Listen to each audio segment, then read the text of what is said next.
kusainiwa kwa mkataba Host Government Agreement wa mradi wa ujenzi wa bomba la kusafirisha mafuta ghafi la Afrika Mashariki kutoka Hoima nchini Uganda kupitia mikoa 8 ya Tanzania tokea Kagera mpaka ufukweni mwa bahari ya Hindi mkoani Tanga katika eneo la Chongoleani.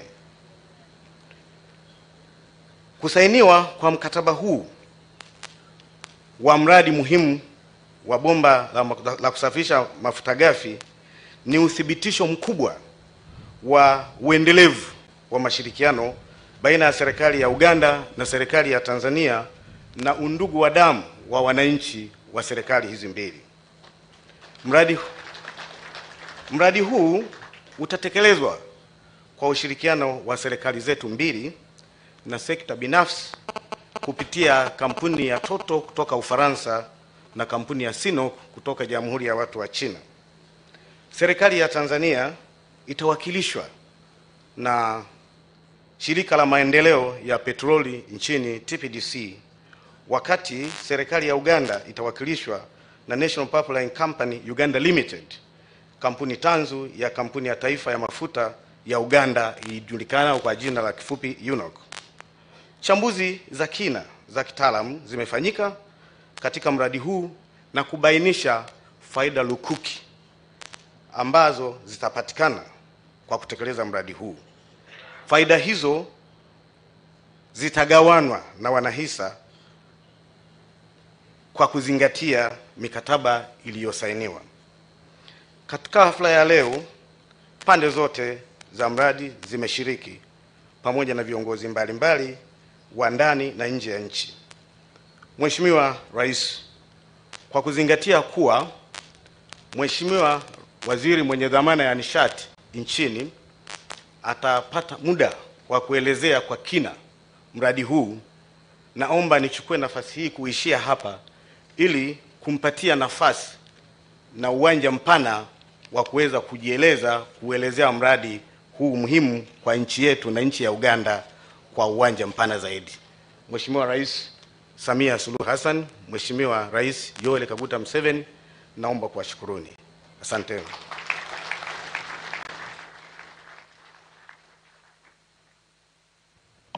Asante sana Mhandisi Leonard Masanja, Katibu Mkuu wa Wizara ya Nishati wa Tanzania. Waheshimiwa Marais, baada ya salamu hizo, kwa ruhusa yenu naomba sasa nimkaribishe Bwana Chen Zobayang. Huyu ni Rais wa Sinopec Uganda, naye atoe salamu fupi. Mr. Chen, you're welcome for short remarks.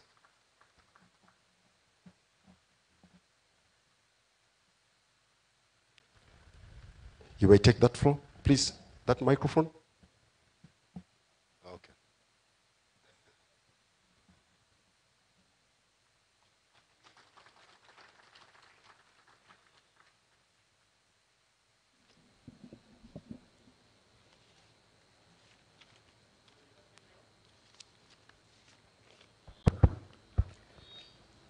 Your Excellency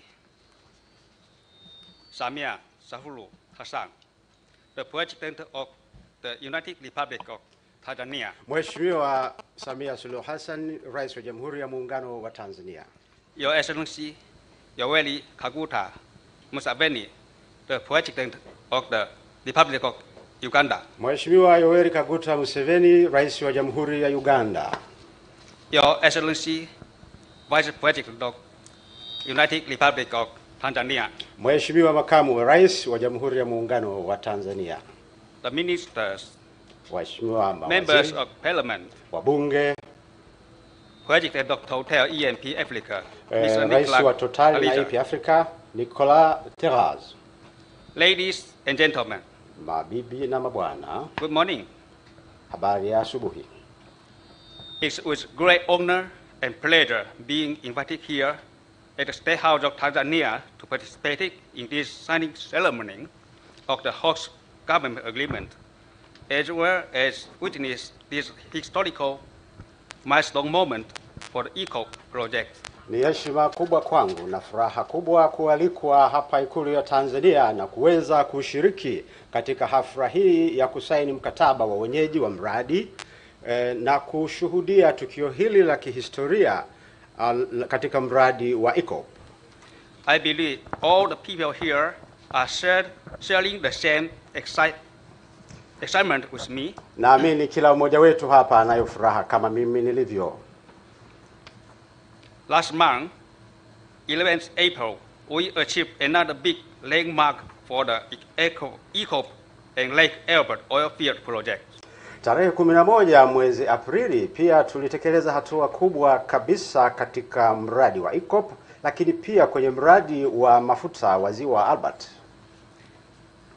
Today, 20th of May, the Tanzania Hawks government agreement was just signed and witnessed by Her Excellency Samia Suluhu Hassan, the President of the United Republic of Tanzania, and His Excellency Yoweri Museveni, the President of the Republic of Uganda. Leo tarehe 20 mwezi Mei, Tanzania inashuhudia pamoja na Uganda kusainiwa kwa mkataba wa wenyeji wa mradi ambao unashuhudiwa na Mheshimiwa Rais Samia Suluhu Hassan, Rais wa Jamhuri ya Muungano wa Tanzania, na Mheshimiwa Yoweri Museveni, Rais wa Jamhuri ya Uganda. This is a profound joy to have high dignitaries as part of the important event in the oil and gas sector. Hivyo ni furaha kubwa sana kwetu kuwa na viongozi hao wa juu kabisa kama sehemu ya tukio hili muhimu katika sekta ya mafuta na gesi.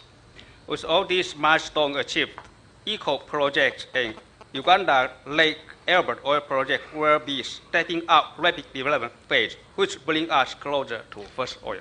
Na baada ya kutekeleza hatua hizi zote, mradi wa EACOP na ule mradi wa mafuta wa ziwa Albert itakuwa sasa tayari kuanza kabisa kwenye hatua ya mwanzo ya kuzalisha mafuta. CNOC as one of the shareholders for EACOP project are looking forward to working closely with all other shareholders, Total, UNOC, TPDC, and two governments, conclude the construction of this pipeline as scheduled in the year of 2024. Kampuni ya China ya Sinok kama mmoja wa wanahisa wa mradi wa EACOP wana matumaini makubwa kwamba wataendelea kufanya kazi kwa ushirikiano wa karibu na wanahisa wengine ikiwemo kampuni ya Total kutoka Ufaransa, kampuni ya UNOC kutoka Uganda, TBC kutoka Tanzania na serikali zote mbili zinazohusika ili kuhitimisha ujenzi wa bomba la mafuta kwa wakati unaotarajiwa mwaka 2024. This is my first time visiting Tanzania. During the flight from Kampala to Dar es Salaam, I was privileged to fly the Uganda airline, which was rather a comfortable and convenient transportation.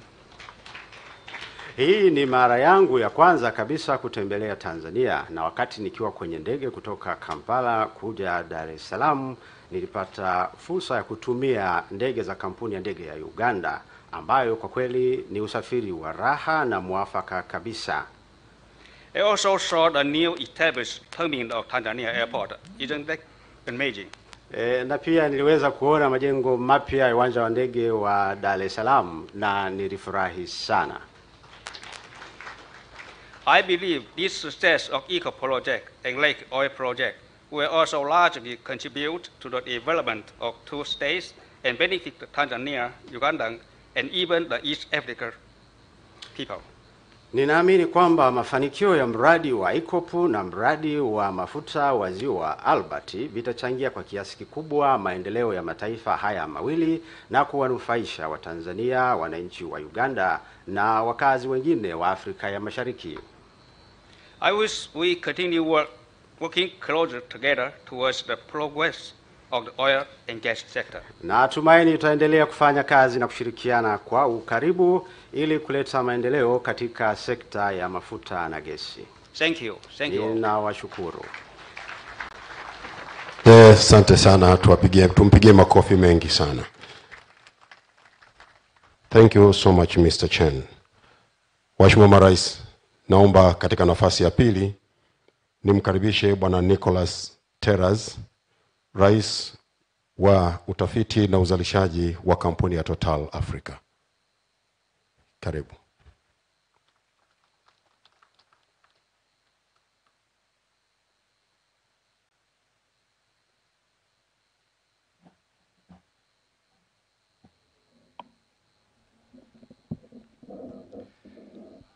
Your Excellency, the President of the United Republic of Tanzania. Mheshimiwa Rais wa Jamhuri ya Muungano wa Tanzania. Your Excellency, the President of the Republic of Uganda. Mheshimiwa Rais wa Jamhuri ya Uganda. Your Excellency, the Vice President of Tanzania. Mheshimiwa Makamu wa Rais wa Jamhuri ya Muungano wa Tanzania. Honorable Ministers, Deputy Ministers. Waheshimiwa mawaziri, manaibu mawaziri. Permanent Secretaries. Makatibu wakuu, Members of Parliament, wabunge, distinguished guests, wageni waalikwa, ladies and gentlemen, mabibi na mabwana. Nawasalimu kwa jina la Jamhuri ya Muungano wa Tanzania. I greet you in the name of the United Republic of Tanzania. It is an immense pleasure for me to be here today and take part in this historic event of the signing of the host government agreement between Tanzania and ECOP. Ni furaha kubwa sana kwangu leo kuwa sehemu ya tukio hili la kihistoria la kushuhudia kusainiwa kwa mkataba wa uwenyeji wa mradi kati ya Tanzania na ECOP. And I would like, of course, to convey the sincere greetings of my chairman, Mr. Patrick Pouyanné, who is so keen on this project and whom I'm representing today. Na pia ningependa kuleta kwenu salamu nyingi kutoka kwa Bwana Patrick Pouyanné ambaye ni rais na CEO wa Total ambaye ninamwakilisha. ECOP is a major project that will transport crude oil from the Hoima district and region in Uganda across Tanzania to the port of Tanga. ECOP ni mradi mkubwa ambao utasafirisha mafuta kutoka eneo la Hoima nchini Uganda hadi Tanzania kwenye bahari ya Hindi kwa bandari ya Tanga. This is a total distance of 1,400 kilometers and will form a new corridor between the two countries, stimulating new avenues of cooperation and communication between these two proud African nations. Mradi huu na bomba hili itakuwa na urefu wa kilomita 1443 na itakuwa ni ushoroba mpya kati ya nchi hizi mbili ambao utachochea na kufungua fursa za ushirikiano na mawasiliano zaidi kati ya nchi hizi mbili za Afrika ya Mashariki. The host government agreement represents the fruits of a lot of hard work by the teams of both the government of Tanzania and ECOP. Mkataba wa uwenyeji wa mradi ni matokeo ya kazi kubwa iliyofanywa na timu kutoka serikali ya Tanzania na kampuni ya ECOP. And I would like to personally thank and acknowledge the dedication, competence and commitment of the Tanzanian authorities coming from many different ministries and public bodies in working to conclude those negotiations. Na mimi binafsi ningependa kupongeza sana namna ambavyo timu hizi zimejitolea na pia dhamira ya dhati ya mamlaka za Tanzania zikijumuisha wizara na mamlaka zingine za umma katika kukamilisha majadiliano haya. Along the way, we sometimes had our differences, but we always find a way to jointly overcome them and find solutions of common interest. Mara nyingi tulikuwa tukitofautiana katika majadiliano, lakini wakati wote tulifikia muafaka na kuangalia maslahi ya pamoja.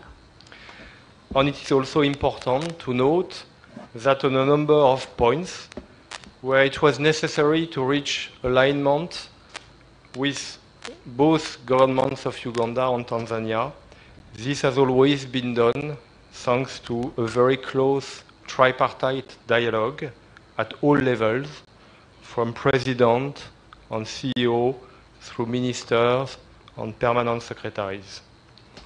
Na wakati mwingine tulipokuwa tukiona kuna masuala ambayo ilikuwa ni lazima kuwasiliana na mamlaka za Tanzania na Uganda, tuliweza kufanya hivyo na kufanikiwa kwa sababu ya mazungumzo ya utatu ambayo yalikuwa yanafanywa katika ngazi zote, kuanzia ngazi ya rais, wakuu wa makampuni, mawaziri na makatibu wakuu. And I would also like to acknowledge the work done by many dozens of people at working level who brought their expertise and their know-how in various fields, coming from both the public sector and the private sector. Ningependa pia katika hatua hii kutambua mchango wa watu mbalimbali ambao kwa kutumia utaalamu wao waliweza kuchangia katika mchakato huu, na hawa wanatoka katika sekta za umma na sekta binafsi. And I would like to add also, on a more personal note, that the negotiation of this agreement was for me the opportunity to discover the very beautiful region of Arusha. Na niseme kwamba mchakato huu wa majadiliano kwangu mimi binafsi ilikuwa ni fursa nzuri ya kuweza kuiona Arusha, ambao ni mji mzuri sana. As a consequence of the agreement, we have a rock-solid foundation that would allow a foreign direct investment of $10 billion taking place in Uganda and Tanzania. Na matokeo ya kusainiwa kwa mkataba huu yatajenga msingi imara kwa ajili ya kuvutia uwekezaji wa moja kwa moja kutoka nje wenye thamani ya bilioni 10, ambapo uwekezaji utafanyika Uganda na Tanzania. The ECOP project represents 4 billion of this, and 80% of the investment will be on Tanzanian soil. Na jumla ya uwekezaji kwa upande wa Tanzania ni bilioni 4. As part of the host government agreement, we have reserved some parts of the project, such as catering, transportation, civil engineering works for Tanzania business. Na kama sehemu ya mkataba huu wa wenyeji wa mradi, tumeacha baadhi ya shughuli kama vile kutoa chakula na baadhi ya shughuli za uhandisi kwa ajili ya makampuni ya Kitanzania. Because we believe our success can only be the joint success of the partners on the two countries. Kwa sababu tunaamini kwamba mafanikio yetu yanatokana na mafanikio ya wadau kutoka nchi zote mbili. Like my colleague from Sinuk, I had the privilege to be in Entebbe 5 weeks ago on April 11 at a similar event when we concluded the host government agreement between Uganda and ECOP. Pia mimi kama alivyosema mwenzangu wa kampuni ya Sinuk, nilipata fursa wiki kama 5 zilizopita tarehe 11 mwezi Aprili kuwa sehemu ya hafla ya kusaini mkataba kama huu pale Entebbe. During this event, hosted by President Museveni, President Samia Suluhu Hassan cemented the participation of TPDC in ECOP company. Na wakati wa tukio hili ambalo liliandaliwa na Mheshimiwa Rais Museveni, Mheshimiwa Rais Samia Suluhu Hassan alithibitisha ushiriki wa kampuni ya mafuta ya TPDC katika mradi wa ECOP.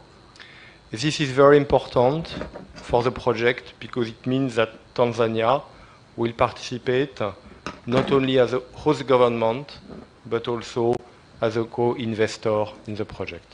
Hii ni hatua muhimu sana kwa sababu ina maana kwamba Tanzania itashiriki sio tu kama mwenyeji wa mradi lakini kama mmoja wa wawekezaji kwenye mradi. We should not forget that we are just at the beginning of a journey because it will take 4 years to build the pipeline and to see the oil flowing from Uganda to the Tanzanian coast. Ni lazima tusisahau kwamba sasa tuko tu mwanzoni mwa safari, kwani itatuchukua miaka 4 kabla ya kuona mafuta yakitiririka kutoka Uganda kuja Tanzania.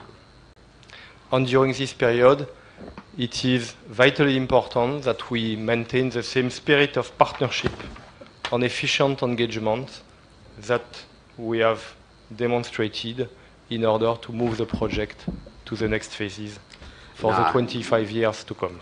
Na katika kipindi hiki chote ni muhimu kwamba tuendelee kubaki na mwelekeo ule ule na dhamira ile ile ambayo tumeonyesha katika hatua hizi za mwanzo, ili tuweze kufikia uzalishaji wa awali kabisa wa mafuta hapo ifikapo 2025. I would like to conclude by saying a word about our responsibilities. We have to work to acquire land, and in doing this, we have to work with all the local communities along the route of the pipeline. Katika kuhitimisha, ningependa kusisitiza jambo moja kwamba katika utekelezaji wa mradi huu lazima tutafute namna ya kupata ardhi, lakini katika kufanya hilo lazima tushirikiane na jamii zote za wakazi katika ambako bomba linapita. And also, we are in a country with a very rich biodiversity, and so we have to respect this environment and this biodiversity in both countries, Tanzania and Uganda, during the construction of the pipeline. Lakini pia tukumbuke wakati wa utekelezaji wa mradi kwamba tupo katika nchi ambazo zina utajiri mkubwa wa bioanuai, kwani lazima tuheshimu uhifadhi wa mazingira. So the project will be, of course, will create a lot of country value for both Tanzania and Uganda, but will be only a real success if we demonstrate that we are exemplary in terms of environmental preservation, land acquisition, and involvement of the local communities. Ni kweli kwamba mradi huu utaleta manufaa makubwa kwa nchi zote mbili, Uganda na Tanzania, lakini manufaa hayo yatakuwa na maana kama tutaonyesha mfano katika uhifadhi wa mazingira, lakini katika taratibu pia za kupata ardhi, lakini pia ushirikishi wa jamii husika. Once again, Your Excellencies, let me thank you for your great support to this project and stress how it is important for the project success that Tanzania, Uganda, and ECOP work together as part of this post-government agreement, shoulder to shoulder, as we move in the implementation phase and we launch the project. Katika kuhitimisha, waheshimiwa marais, niwashukuru sana kwa kuunga mkono mradi huu na nisisitize umuhimu wa kushirikiana kwa karibu kati ya Tanzania, Uganda na kampuni ya ECOP katika utekelezaji wa mradi. Asanteni sana. Thank you. Tumpigie makofi mengi sana Bwana Nicholas kwa taarifa nzuri. Kama ambavyo tumesikia kwa upande wa Tanzania ambako leo sisi ndio wenyeji tunaosign, dola bilioni 4 sio mchezo. Nilikuwa napiga hesabu haraka hapa, kwa kiwango cha kubadilisha pesa cha leo ni takriban shilingi trilioni 9. Makofi mengi sana kwa waheshimiwa marais wetu na nchi zetu mbili kwa kutuletea mradi huu mkubwa na wenye manufaa makubwa kwa nchi yetu. Waheshimiwa marais, baada ya kumsikiliza Bwana Nicholas, ninayo heshima sasa kumkaribisha Mheshimiwa Dr. Medad Matogolo Kalemani, Waziri wa Nishati wa Tanzania, ili atupe taarifa ya mradi. Karibu sana.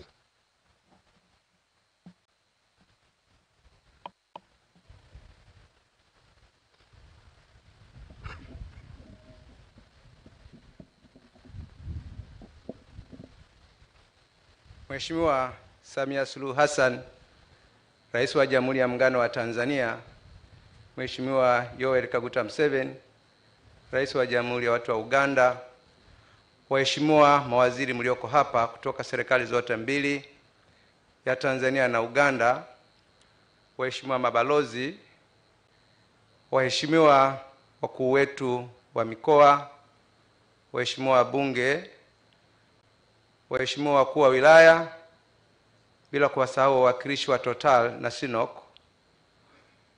na ndugu wageni waalikwa, mabibi na mabwana, itifaki imezingatiwa.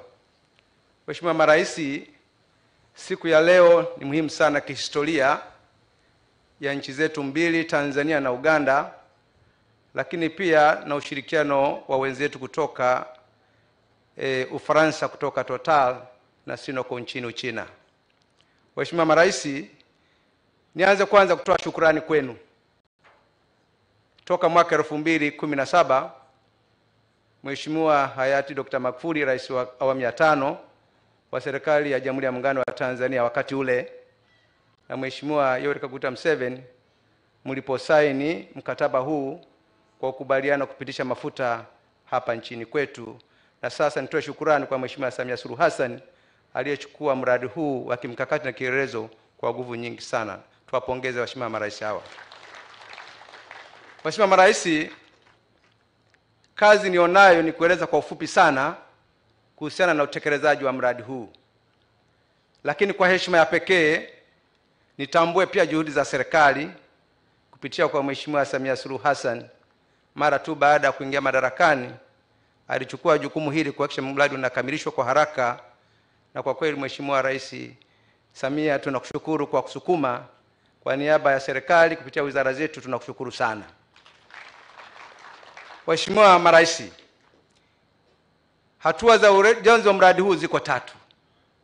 Hatua ya kwanza ilikuwa ni kusaini kinachoitwa Intergovernmental Agreement, kwa maana mkataba wa ushirikiano kati ya Tanzania na Uganda kupitisha mafuta hapa nchini kwetu. Na hii ni kutokana na sababu kwamba nchi iliyogundua mafuta ni Uganda, lakini ilihitaji ipate eneo la kusafirisha mafuta kwenda kuuza nchi za nje, ambapo amegundua mapipa takriban bilioni 5.6. Na mafuta ambayo wamekubali kuyasafirisha na kufanya biashara kwa hatua ya awali ni mapipa 1046. Lakini wakati huo wakayagawanya katika sehemu mbili. Mapipa milioni 569 ndio yatakayoanza kupita kwenye Bomba, na mapipa milioni 447 watarifine au kuyachuja nchini kwao.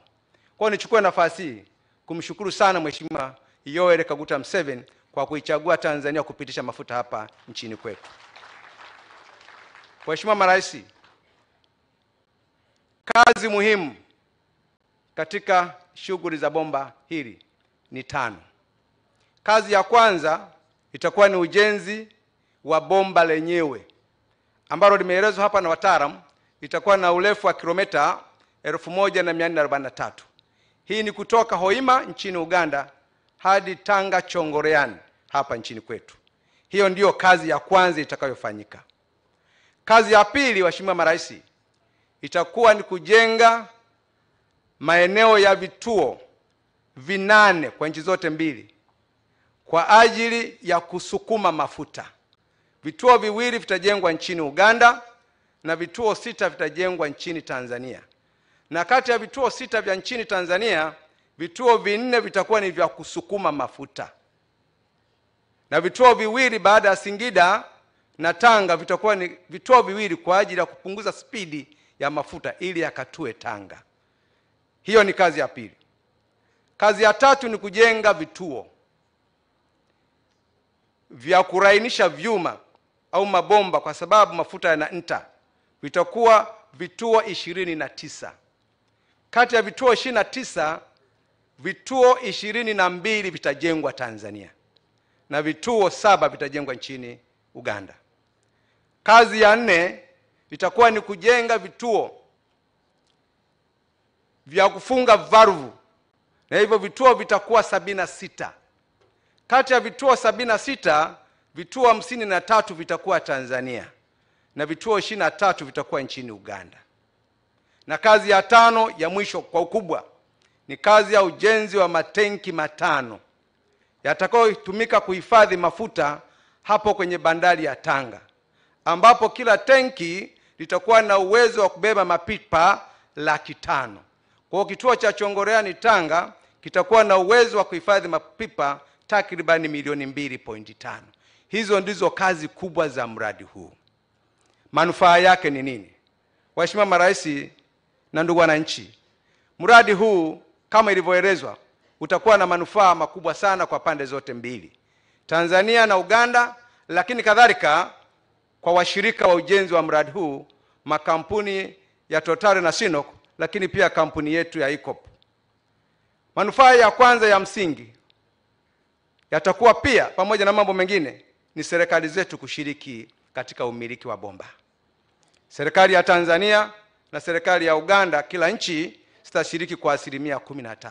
Hayo ni manufaa ya kwanza kwa kushiriki, jambo ambalo hatukuwahi kuota ndoto kushiriki. Tuwapongeze sana waheshimiwa marais wetu. Manufaa ya pili, kwa kuwa ukubwa wa bomba kama mlivyoelezwa, 20% iko Uganda na 80% iko nchini kwetu Tanzania. Kwa hiyo manufaa ya kwanza kabisa ni mgawanyo wa mapato yatakayopatikana kutokana na uendeshaji wa shughuli za ujenzi hadi kukamilika kwa bomba na kuanza kupata faida. Nchi yetu itapata kwa ujumla wake 60% ya mapato yote ya bomba na Uganda itapata 40%. Hayo ndio manufaa ya kwanza. Lakini manufaa mengine ya pili ni kwamba kutakuwa na mapato ya kikodi, ambapo katika miaka 25 ya uhai wa mradi nchi yetu itapata takriban dola za Marekani milioni 290 dola za Marekani kwa kodi za moja kwa moja. Lakini pia kwa sababu ardhi itatumiwa pia na kampuni ya EACOP, kampuni zitakazoshiriki kwenye kujenga zitalipa mapato kwa serikali yetu kwa kutumia ardhi kwa takriban dola za Marekani milioni 59. Lakini vile vile kwa ajili ya kutumia bandari yetu kuvusha mafuta kwa ushirikiano wa nchi mbili, bado nchi yetu itapata mapato kwa takriban dola za Marekani milioni 73. Hayo ni mapato ambayo yanatokana na kodi. Lakini kama nilivyoeleza, kwa ujumla wake manufaa mapana kabisa shughuli za kigeni zitakazoongezeka pamoja na matumizi ya bandari na vitu vingine vyote, uchumi kwa fedha za kigeni kwa nchi yetu utaongezeka kwa takriban 55%. Tuipigie makofi serikali yetu na serikali za Uganda. Waheshimiwa marais, manufaa mengine pamoja na mambo mengine ni upatikanaji wa ajira. Kama ilivyoelezwa, mradi utatoa ajira kwa Watanzania takriban 10,000 kwa kipindi cha ujenzi, na wakati wa uendelezaji takriban Watanzania 1,500. Lakini katika mikoa yote 8 ambapo bomba litapita, ambapo ni mkoa wa Kagera, mkoa wa Geita, mkoa wa Shinyanga, mkoa wa Tabora, mkoa wa Dodoma, mkoa wa Singida, mkoa wa Manyara na hatimaye mkoa wa Tanga, kutakuwa na kukua kwa shughuli za uchumi kwa kiwango cha juu, kwa sababu baadhi ya makambi yatajengwa katika mikoa hiyo. Kadhalika, waheshimiwa wageni rasmi, waheshimiwa marais, mradi utapita katika wilaya 24. Katika wilaya zote 24 ambako mradi utapita, watu watapata ajira za moja kwa moja katika maeneo hayo. Kadhalika utapita kwenye kata takribani 134 katika wilaya ambazo nimezitaja, na utapita katika vijiji takriban 257 na vitongoji 527. Maeneo hayo yote kutakuwa shughuli za uchumi. Manufaa mengine, waheshimiwa marais, ni pamoja na kuimarisha uhusiano kati ya nchi yetu ya Tanzania na nchi ya Uganda, undugu ambao umedumu kwa miaka mingi sana, sasa unakwenda kuimarishwa kwa sababu masuala ya kihistoria, masuala ya kijamii, masuala ya kiulinzi na kidiplomasia yataimarika kwa kiasi kikubwa sana. Waheshimiwa marais, pamoja na manufaa niliyowataja, kwa sasa wakandarasi wametangaza kazi kwa makampuni ya ujenzi za kimataifa kwa takribani makampuni 15 ambayo yote yataajiri makampuni ya ndani katika shughuli za ujenzi. Hizo kazi zitafanywa na Watanzania kwa 80%. Lakini kadhalika kama alivyotaja mwenzetu kutoka Total, kazi zote za utoaji wa huduma zitatolewa na Watanzania. Utoaji wa mchere, utoaji wa samaki, mafuta, lakini hata kusafirisha simenti, vyuma na kadhalika, vyote vitafanywa na Watanzania. Nichukue nafasi hii Mheshimiwa Samia Suluhu Hassan na Mheshimiwa Kaguta Yoweri Museveni kuwashukuruni sana kwa kuamua kutekeleza mradi huu. Asanteni sana. Waheshimiwa marais, nitaje sasa nini kinafuata. Baada ya kusaini kwa mkataba wa IGA, hatua iliyokuwa imefuata ni majadiliano. Baada ya kusaini mkataba kama huu nchini Uganda tarehe 11 mwezi Aprili mwaka huu, leo tunahitimisha mkataba hodhi wa aina hiyo hiyo kusaini hapa nchini kwetu, jambo ambalo lilikuwa ni hatua ya pili ya utekelezaji wa mradi huu. Napenda nitoe taarifa mbele yenu waheshimiwa marais na ndugu wananchi kwamba hatua za majadiliano sasa zimekamilika, na hatua inayofuata kuingia site na kuanza kutumia makatapira na maburudoza kuanza kukanyaga ardhi kwa ajili ya kuanza ujenzi. Asanteni sana waheshimiwa marais katika hatua hii. Waheshimiwa marais, naomba nitoe shukrani kwa niaba ya wengine. Kama nilivyoanza, nikushukuru sana Mheshimiwa Rais kwa kazi uliyoifanya. Lakini nimshukuru sana Mheshimiwa Makamu wa Rais Dr. Israel Mpango kwa unavyomsaidia Mheshimiwa Rais katika kazi. Asante sana Mheshimiwa Makamu wa Rais. Nishukuru sana Mheshimiwa Waziri Mkuu na mawaziri wenzangu kwa ushirikiano wa kazi hizi. Lakini nimshukuru sana Mheshimiwa Waziri wa Nishati na Maendeleo ya Mafuta nchini Uganda, ndugu yangu na rafiki yangu Dr. Kititu Maria Goreti alivyokuwa anasimamia shughuli hizi nchini Uganda. Na niwashukuru sana waheshimiwa wakuu wa mikoa kwa kutoa ushirikiano katika shughuli zote za utafiti zilivyokamilika. Naendelea niwapongeze viongozi wa kamati za ulinzi na usalama kwa kuimarisha shughuli za kiulinzi wakati wote wa maandalizi ya mradi huu. Lakini kipekee Mheshimiwa Rais, niruhusu nimshukuru sana Mheshimiwa Naibu Waziri Stephen Biabato, naomba pia wakuone kwa ushirikiano ambao umekuwa ukitupa, Katibu Mkuu pamoja na timu nzima ya wizara kwa ushirikiano ambao wamekuwa wakitupa. Kipekee Mheshimiwa Rais, naomba nishukuru sana timu ya majadiliano yetu iliyokuwa ikiongozwa na Profesa Adeladus Kilangi ambaye alikuwa ni mwenyekiti, kwa ushirikiano wa Mheshimiwa Profesa Kabudi pamoja na waziri wa ujenzi kwa sasa na timu nzima kwa ujumla kwenye majadiliano. Kwa heshima pekee Mheshimiwa Rais, kwa kuwa tukio hili ni muhimu sana, ikikupendeza hata sekunde moja wananchi waweze kufahamu timu nzima ya majadiliano iliyotufikisha hapa. Na naomba vile vile timu nzima ya majadiliano pengine ikiwezekana kutoka Uganda kwa pamoja, wa Uganda na Tanzania tusimame. Asanteni sana. Mheshimiwa Rais, itachukua muda mrefu sana kumshukuru kila mmoja wetu. Lakini itoshe tu niseme na washukuru na wenzetu wa Sinok na Total kwa ushirikiano ambao wamekuwa kitupa. Na niwashukuru wa Tanzania wote walivyojitolea kwa kila namna kwa kutekeleza kazi hii. Kipekee Mheshimiwa Rais, jambo hili kwa gumu sana mwanzoni, kwa sababu ilibidi mkataba ule wa IGA upelekwe bungeni. Basi pia kwa heshima hiyo hiyo napenda niwashukuru sana Mheshimiwa Spika, Naibu Spika na wabunge walioshiriki katika kupitisha na wale ambao wanaendelea kwa sasa kusimamia serikali. Na pia kwa heshima hiyo Mheshimiwa Rais, basi waheshimiwa wabunge mniwe radhi, tuombe basi tuwatambue kwa uwakilishi wenu kutoka bungeni kupitia kwa Mheshimiwa Spika. Asante sana Mheshimiwa Rais. Baada ya kusema hayo, basi niseme tu Mheshimiwa Rais Kaguta Museveni na Mheshimiwa Samia Suluhu Hassan, kama waziri mwenye dhamana ya kusimamia mradi huu, sisi tuko tayari kuanzia sasa kutekeleza kwa kusimamia kwa kiwango cha juu kukamilisha mradi huu, kwa sababu shughuli zote kimsingi zimekamilika. Kazi ambazo zilikuwa zinafanyika hivi karibuni ilikuwa ni kupata ardhi, kupata fidia, na fidia imeshapatikana. Katika maeneo ya makambi kutafidiwa wananchi 391 ambao watachukua ekari takriban 325, na kwa upande wa Bomba watafidiwa wananchi 3441 ambao wafidiwa wenyewe watakuwa takriban wamechukua ekari 9122. Na kwa ujumla wake Mheshimiwa Rais, tayari fidia imeshaanza kuandaliwa takriban bilioni 28 fedha za Kitanzania.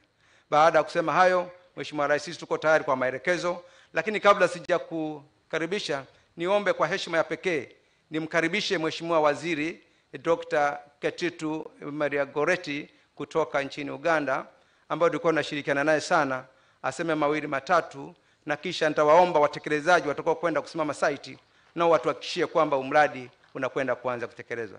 Mheshimiwa Waziri, karibu sana.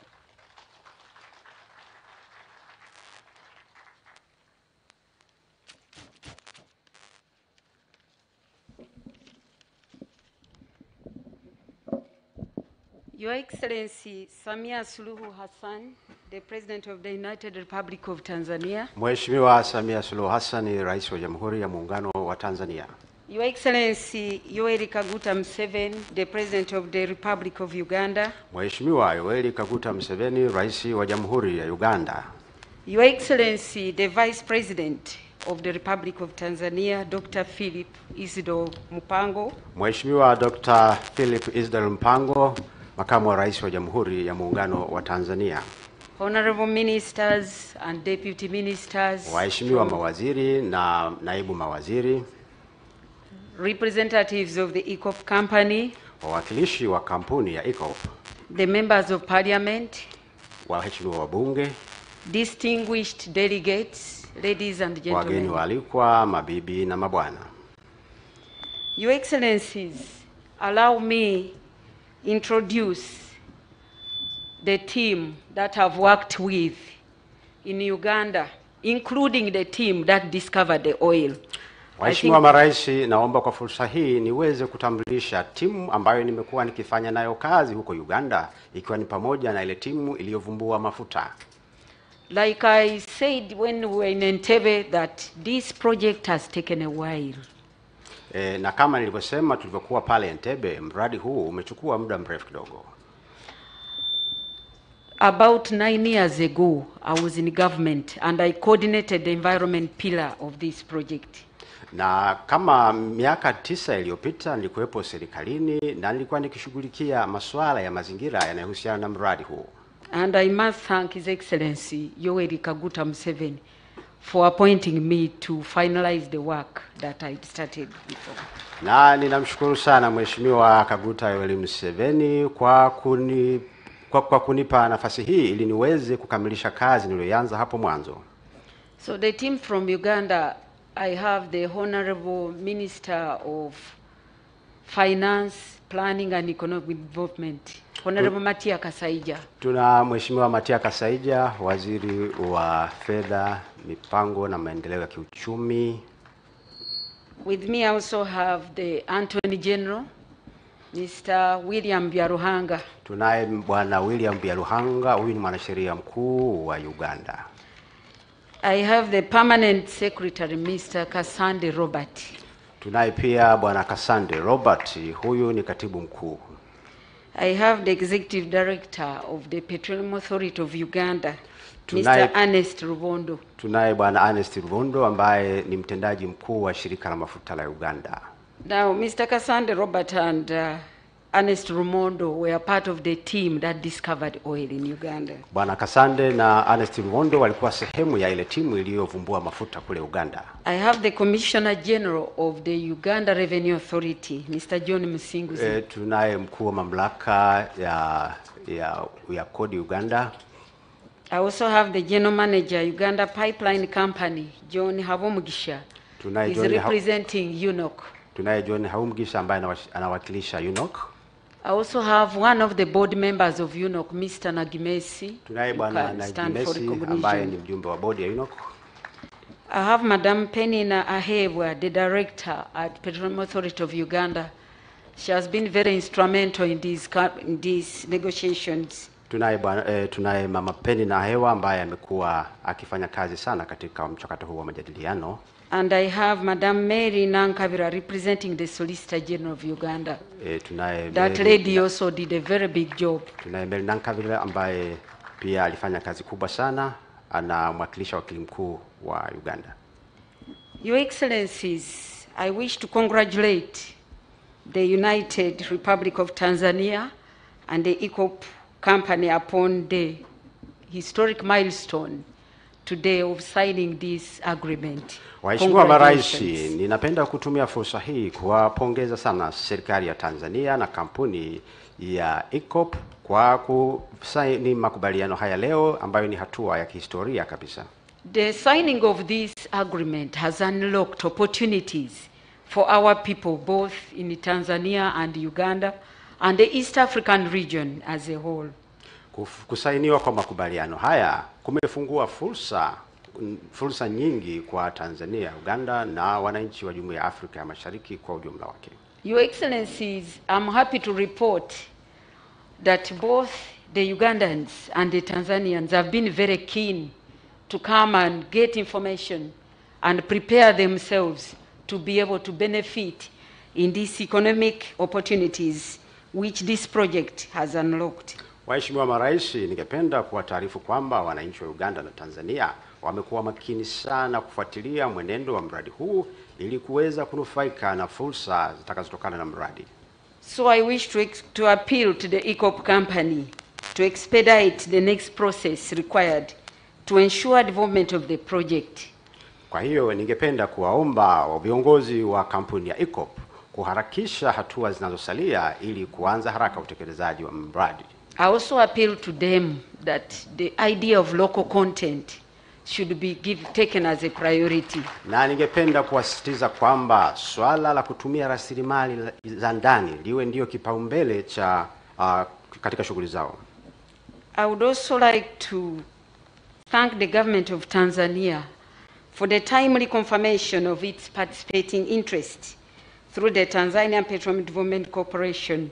We highly appreciate that. Ninapenda kukipongeza pia serikali ya Tanzania kwa kuthibitisha haraka ushiriki wake katika hisa kupitia kampuni ya mafuta ya Tanzania TPDC. And as I conclude, I again congratulate you, both excellencies, on achieving this milestone, and we are all looking forward and very expectant for this project to commence as quickly as possible. Na katika kuhitimisha, niwapongeze tena waheshimiwa marais kwa ajili ya hatua hii muhimu na ya kihistoria ambayo itakuwa ni mwanzo mzuri katika utekelezaji wa mradi. I would also like to appeal to the oil companies that the FID is also long awaited, so the faster we have that concluded also the better. Kwa hiyo napenda pia kuyahimiza makampuni ya mafuta kwamba mikataba iliyobaki ni lazima ikamilike mapema. I thank all my colleagues whom we have worked closely, and we look forward to working together to see that we benefit as people from the East African region. Na washukuru wenzangu wote ambao tumeshirikiana kwa ukaribu sana, na tutaendelea kushirikiana kama wananchi wa Afrika Mashariki. Na washukuru sana. Baada ya salamu hizo kutoka kwa waziri wa nishati na maendeleo ya petroli kutoka Uganda, naomba basi nihitimishe tu kwa mambo mawili. Mheshimiwa Marais, gharama ya mradi huu imeshatajwa, lakini ni takriban dola za Marekani bilioni 4.16 na mradi utajengwa kwa miaka mitatu. Ingawa wajenzi wamesema mpaka miaka 4 kupata mafuta, huko ni kupata mafuta, lakini kujenga ni miaka mitatu. Na naomba kwa heshima ya pekee nisilize hilo kwa wakandarasi na wale kampuni watakaoshiriki, ni miezi 36. Mwaka wa 4 ni upatikanaji wa mafuta. Mheshimiwa Rais, wakati tunajadiliana mlituelekeza tuanzishe ushirikiano wa serikali ya Tanzania na Uganda ili na sisi Tanzania tuweze kugundua mafuta. Naomba nichukue nafasi hii Mheshimiwa Rais kukushukuru kwa kutupa fedha na kuanzisha ushirikiano na wataalamu wa Uganda kwa ajili ya utafutaji wa mafuta nchini Tanzania katika maeneo ya EAS Wembere, ambapo kuna dalili kubwa sana na tuko katika hatua za mwisho kabisa za kugundua mafuta katika visima cha Luono mkoani Singida, Ilamba, na katika eneo la Ninginila, Manonga, pamoja na Nyaraja mkoani Simiyu. Ni matarajio yetu mafuta yatakayopatikana kwa upande wetu pamoja na mambo mengine tutanufaika na bomba hili, kwa sababu tunaweza tukatumia upenyo wa bomba hili na wenzetu kutumia mafuta kuuza tutakayoyapata nchi za nje. Na hii ni kwa sababu bomba litakuwa kubwa sana, litaweza kupitisha mafuta takribani 216,000 kwa siku, ambapo pia kila pipa litakapopitishwa kwetu kampuni pia itatoa dola za Marekani 12.77. Tutakuwa na manufaa makubwa sana. Mheshimiwa Rais, baada ya kusema hayo, nichukue nafasi hii sasa kualika mkurugenzi mkuu wa TBDC pamoja na mkurugenzi mkuu wa UNOC watuhakikishie, kwa sababu hao ndio wanaanza kuanzia mtakapotuelekeza leo, kwanza kukimbia kwenda site pamoja na wakandarasi na makatapira na burudoza kwa ajili ya kutimua vumbi kwa ujenzi wa mradi huu. Basi nianze kumkaribisha mtendaji mkuu wa TBDC kwa kauli moja tu ya utayari mbele yenu kwa ajili ya kuanza kazi mara moja baada ya kusaini leo.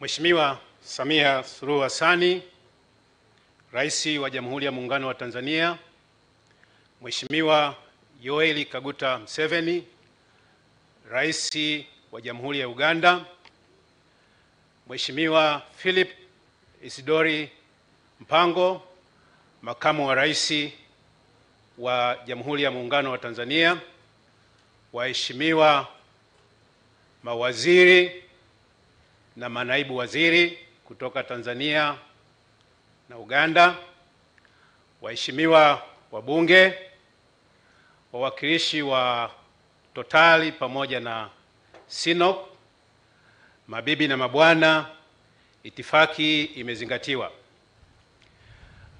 Waheshimiwa marais, nianze kwanza kwa kuwapongeza nyie binafsi na kuwashukuru kwa miongozo na maelekezo mbalimbali ambayo mmekuwa mkiyatoa hadi kufikia kukamilisha tukio la leo la utiaji sahihi wa mkataba hodhi wa kujenga bomba la mafuta kutoka Uganda kuja Tanzania kule Tanga Chongoleani.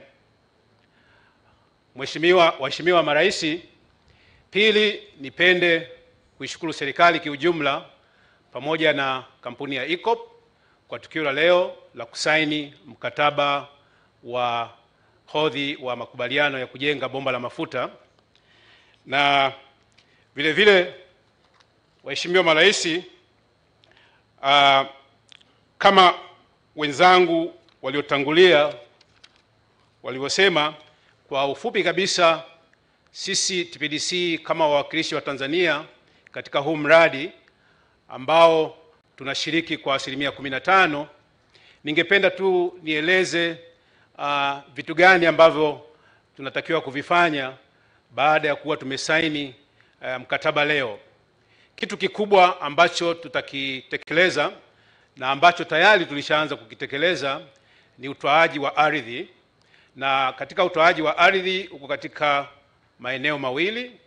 Kuna utoaji wa ardhi ya mkuza, yani ile corridor kutoka kwa upande wetu Tanzania kutoka Misenyi mpaka Tanga Chongoleani, na vile vile kuna utoaji wa ardhi ya maeneo ya kipaumbele, yani tunaita priority areas, na hizo kazi zimeshaanza waheshimiwa marais, na tunategemea kwa vile sasa tumesha saini mkataba, kampuni ya EACOP itatoa hela za fidia kwa ajili ya kuwafidia wananchi wote watakaoathirika na mradi. Na waheshimiwa marais, nipende kusema tu kwamba kazi imeanza mara moja, na kama nilivyosema kwamba hii kazi ilishaanza, kuna watu wako kule field na wanaendelea. Kwa hiyo tunategemea kwamba baada ya hapa wakandarasi na wahusika wote katika mradi wataanza kutekeleza majukumu katika nafasi ambazo wanatakiwa kuzifanya. Mheshimiwa Rais, mimi kwa kipekee kabisa naomba unipatie nafasi kuongea kidogo kuhusu huu mradi. Huu mradi una nafasi ya kipekee sana katika utumishi wangu wa umma. Nilivyojiunga na kampuni ya TPDC mwaka 2014, mwaka 2015 nilishiriki katika utiaji wa sahihi ya mkataba wa kwanza, yani ule MOU kule Uganda. Na baada ya hapo tuliendelea na siku moja wakati nikijiandaa kwenda Uganda, nikajikuta siwezi kwenda Uganda kwa sababu majukumu yalibadilika.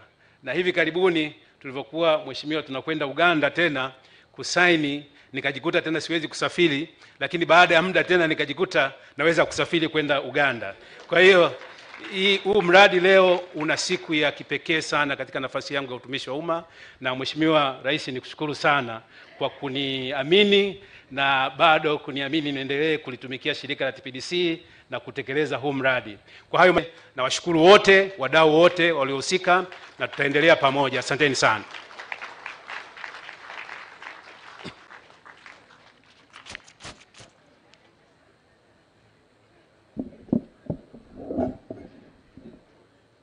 Managing Director from UNOC from Uganda, please, if you can come forward and address the people.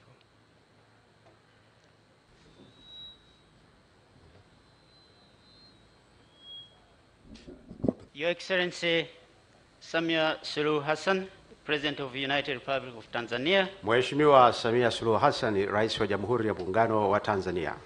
Your Excellency Yoweri Kaguta Museveni.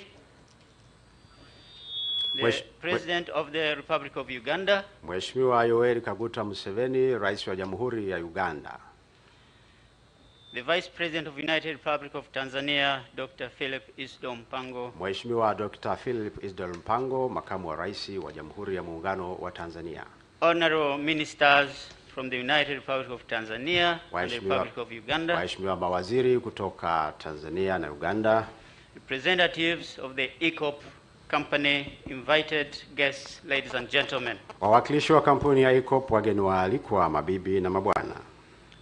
I'm John Bosco Avumcha, the General Manager of the National Pipeline Company, a wholly owned subsidiary of UNOC, through which Uganda will be investing in this pipeline. Ninaitwa John, ambaye ni mkurugenzi mkuu wa kampuni ya mafuta ya Uganda, ambayo ni kampuni tanzu ya ECOP. Your Excellencies, we at the Uganda National Oil Company, we thank you for your leadership, which has enabled us to arrive at this very important occasion towards implementing one of the largest projects in the region. Waheshimiwa, nachukua fursa hii kuwashukuru kwa uongozi wenu ambao umefanikisha kufikia tukio hili la kutekeleza mradi huu ambao ni mkubwa kabisa. The journey has been mentioned. Until now, it has been demanding, and the journey ahead of us, we still have to cover it. But we have learned from our Excellency that good and lasting value demands a protracted process. Tunajua kwamba tumefikia hatua hii, lakini bado tuna safari ndefu kabisa mbele yetu. Kwa hiyo lazima tujifunze kwamba miradi yote mikubwa yenye thamani inahitaji jitihada kubwa. The Uganda National Oil Company, as mentioned, is investing under the subsidiary, the National Pipeline Company, at 15% participation in the project. Kampuni ya mafuta ya Uganda itashiriki katika uwekezaji kwa 15% ya mradi. At this moment, we want to thank you, Your Excellency, for authorizing this investment through UNOC, and we are grateful to our shareholders, the Ministry of Energy and Mineral Development and Ministry of Finance, for entrusting us to deliver on this very important mandate. Tunachukua fursa hii kushukuru Mheshimiwa Rais kwa kuidhinisha utekelezaji wa mradi huu, na nashukuru pia Wizara ya Fedha na wadau wengine kwa